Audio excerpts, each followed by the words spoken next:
Bonjour et bienvenue sur ma chaîne YouTube dédiée au scrap et à la carterie. Alors aujourd'hui je vais vous présenter la mini machine de découpe et gaufrage de Stampin' Up et vous pourrez la commander à partir du 5 janvier. Moi elle m'a vraiment beaucoup intéressée parce que bon j'avais anciennement comme matériel la petite déco de Toga qui est plus destinée aux enfants parce que vous avez les dies qui sont intégrés dans des carrés en mousse. Elle fait 6,5 cm d'entrée. Ensuite, vous avez les modèles de chez Wear Memory Keepers qui font 7,5 d'entrée.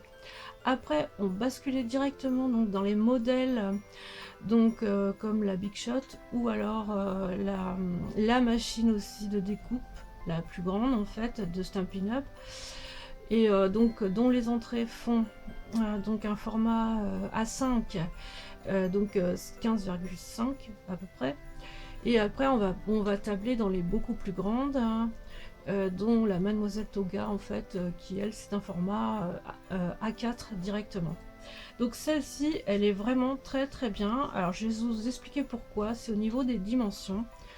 Donc ici vous avez une entrée qui va faire 3,5 pouces et pour nous donc c'est 8,9 cm. Autant dire que c'est 9 cm en fait. Et j'ai trouvé même ça mieux d'ailleurs, parce que là ici j'ai ma découpe à 9 cm, vous voyez ça va tout à fait avec les plaques. Mais alors ici avec un support qui fait les supports que j'utilise moi, qui font la moitié d'une feuille A4, c'est-à-dire 21 pliés en deux avec une hauteur de 14,85, on peut éventuellement y mettre un fond de carte et je vais vous montrer comment faire la découpe du fond de carte sans se vautrer. Voilà, vous allez pouvoir faire ce genre de choses en fait avec la petite, et je trouve que c'est vraiment bien. Mini encombrement, hein, c'est ce qu'on peut voir ici. Quand je l'ai reçu, bon, il y avait la poignée qui était déjà installée. Avec Stampin' Up a prévu de mettre des classeurs, des plioirs d'embossage en fait, hein. Donc ça permet vraiment de faire beaucoup de choses. C'est sûr que vous ne pourrez pas utiliser par exemple les dies, celui qui est pour faire de la dentelle ou alors pour les boîtes. Alors je vais vous montrer la découpe parce que on reçoit ces 5 plaques, donc 1, 2, 2. Alors celle-ci c'est pour la découpe. Là, celle-ci c'est pour l'embossage. La plus épaisse, ça va être pour des plioirs d'embossage qui sont pas trop épais. Ça va être pour ceux que je vous ai montré là. Et celle-là qui est plus fine, c'est pour des plioirs d'embossage 3D en fait, qui seront beaucoup plus épais. Alors on va commencer par une découpe. Comme ça, je vous montre comment utiliser. Voilà. Je vais donc poser ma feuille. Donc il faut qu'elle soit très bien centrée parce que ça va rentrer mais tout juste quoi en fait, hein. Vous allez la maintenir avec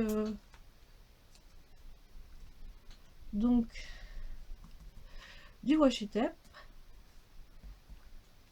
Comme ça vous êtes sûr que ça sera bien placé. Alors il y avait aussi l'histoire de la plaque aimantée, ce qui était proposé aussi avec, comme pour la plus grande, mais comme il y a eu des problèmes avec, ils ont donc préféré arrêter la vente de ces plaques aimantées, ce qui est vraiment dommage parce qu'elles étaient vraiment pratiques. Enfin moi j'en ai une, elle est vraiment pratique, mais voilà. Et donc toutes les personnes qui verraient ma vidéo et qui ont une plaque aimantée qui viennent de Stampin' Up, vous pouvez vous la faire rembourser. Donc voilà, vous pouvez vous la faire rembourser en vous rapprochant de votre démonstratrice. C'est elle qui vous donnera le code du coupon de réduction. Voilà, donc pendant que je parle, là je mets bien au milieu.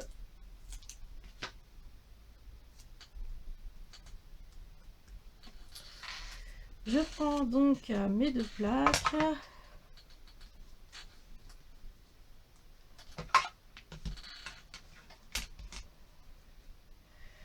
Et là c'est pareil, il va falloir que, comment dire, les plaques soient bien dans l'alignement. Alors quand on passe des die, il faut savoir que en fait il faut éviter de trop mettre son die trop près du bord. Voilà. Donc là tout est bien aligné. Voilà, c'est bon.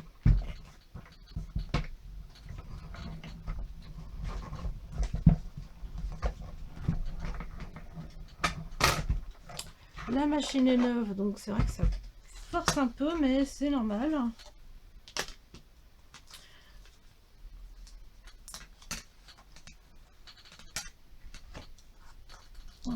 Et voilà. Voilà, donc voilà ce que ça donne. Vous voyez, on peut faire un fond de carte avec. C'est quand même vraiment pas mal, je trouve. Et donc vous voyez, hein, c'est bien, on a bien 9,50 de large, voilà, pour mettre sur ce support de carte. On peut très bien rajouter même un fond de carte supplémentaire, ça fera encore plus joli, donc qui fera donc 10 par 14,35.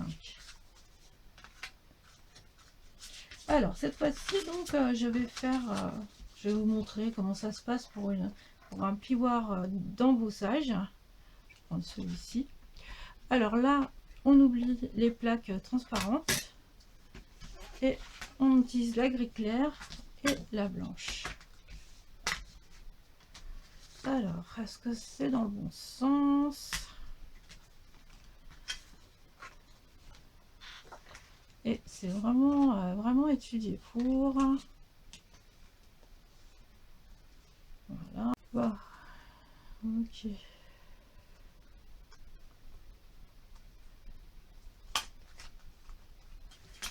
Voilà.